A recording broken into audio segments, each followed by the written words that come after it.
Listen, I know this review is late, and I'm pretty sure the 4DX experience will not be experienced ever again, and for that, I am sorry.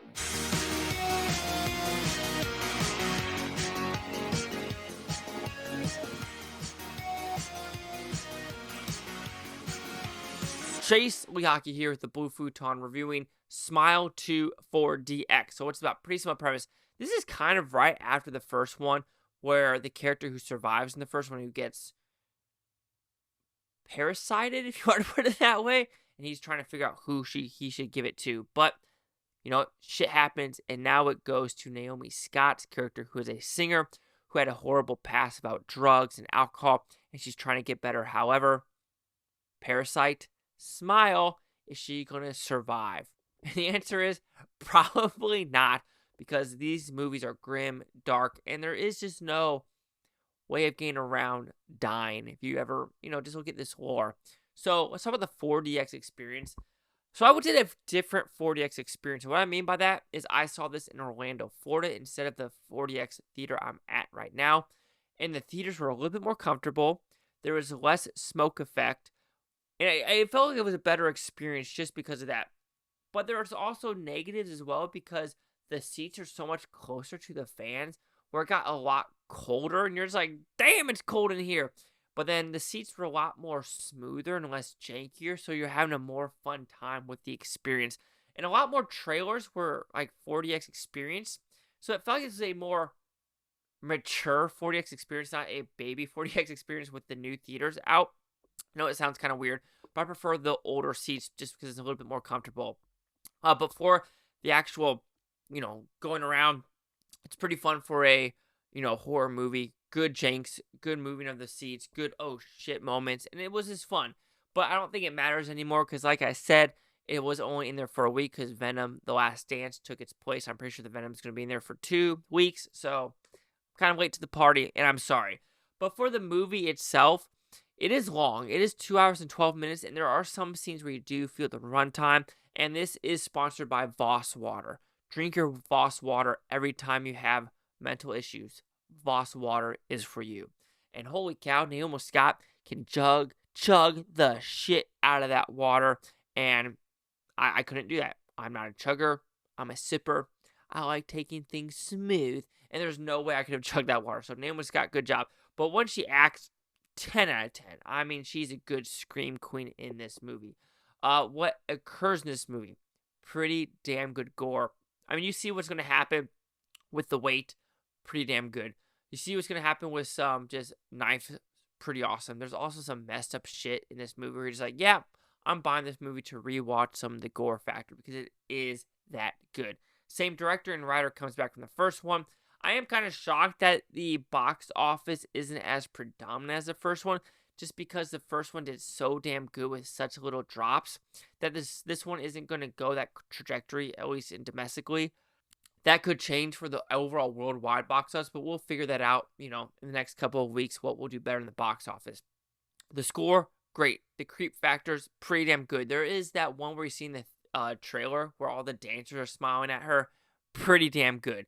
I could say there are some negatives in this movie, especially when it comes to the what is real and what is not real, because I don't mind movies that do it, but this movie did it tenfold of what is real, what is not real, what is in her head, what is not in her head, and things like that. And I was just like, I was kind of taken out with the whole what ifs of what is true and what is not. I don't know. I was expecting just a little bit more straightforwardness. And you could say the lore of the movie. I think if there is a Smile 3, we need to go back to where this lore started off.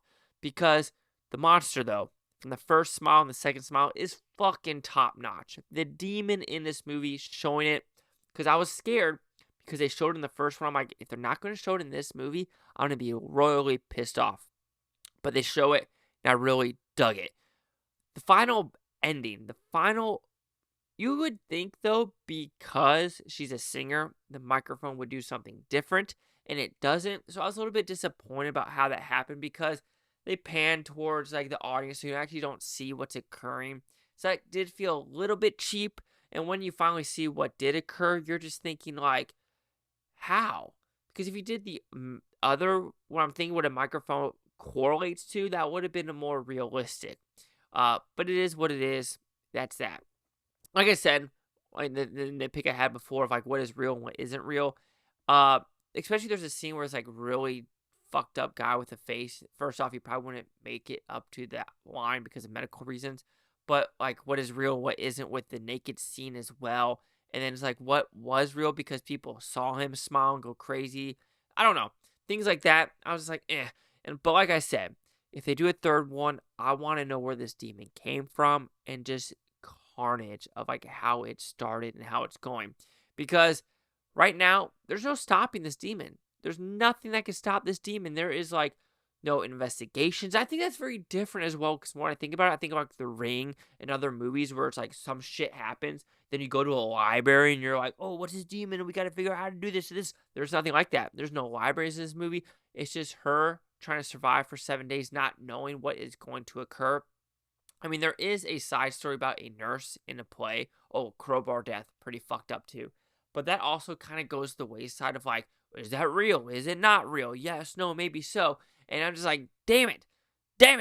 Tell me what's real and what is not real. Because sometimes I'm a pea brain. I need linear stories, like a linear video game. Come on, linear. But like I said, Smile 2, no issues. 4DX, pretty good. Okay, I say no issues. I have issues. You know what I mean? You know what I mean. But to me, it's a successful sequel. I would have to rewatch the first one to see which one's better. But if you want gore, if you want good scares, if you want creepiness, this movie will do it for you. Even though some of the scares are just loud, freaking noises. So Smile 2 will receive a 4 out of 5 with Futons. It goes at 80%. So see the critics and user scores gave this one. Critics at 85% with 163 of them. Audience score at 81% with over 1,000. Critic consensus. Blessed with a nerve-jangling star turned by Naomi Scott, writer-director Parker Finn broadens Smile's consent into a pop stardom nightmare that leaves a righteous grin on horror fans' faces. So I'm just going to see what the first one did. So we have 85-81, and the first one did 80-77. So both the audience and critics like the second one better. So 81, 85, 80. Chase Lock here with the Blue Futon. Like, comment, subscribe. Let me know things Futontopia. You Blue Futonians, thank you for watching. Have a great day. I don't watch this tape tomorrow, week from now, month, or a year from now. Every single freaking one of you. Peace and love. Enjoy life. And smile.